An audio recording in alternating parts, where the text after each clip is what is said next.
Inilah kondisi jalan penghubung antar desa dan kecamatan Desa Layan, Kecamatan Jirak Jaya, Musi Banyuasin. Kerusakan jalan terlihat semakin parah saat musim hujan, di mana permukaan jalan berubah menjadi kubangan lumpur yang licin, sehingga sulit dilalui. Jalan tersebut merupakan akses utama warga untuk beraktivitas sehari-hari, mulai dari bekerja, mengangkut hasil kebun, hingga menuju pusat kecamatan. Akibat kondisi tersebut, sejumlah siswa sekolah terpaksa harus melewati kubangan lumpur untuk pergi dan pulang sekolah. Kepala Desa Layan Rohadi berharap pemerintah Kabupaten Musi Banyuasin dapat segera membangun dan memperbaiki jalan tersebut.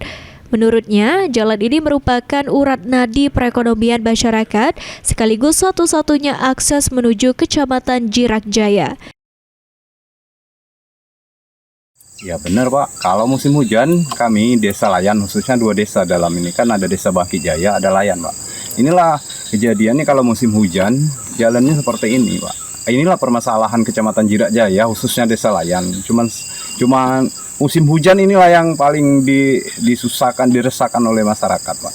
Harapan kami kalau bisa ini bisa secepatnya Pak diperbaiki, baik pun tanggap darurat atau ya memang untuk tahun akan datang ini akan minta diperbaiki lah.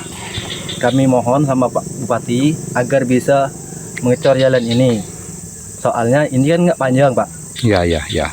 Nah, kasihan lah Pak, lihat anak sekolah kalau berangkat becek, pulang becek. Iya betul Pak. Itu saja Pak harapan kami. Minta tolongnya sama Pak Bupati. Rozi Iskandar, PAL TV.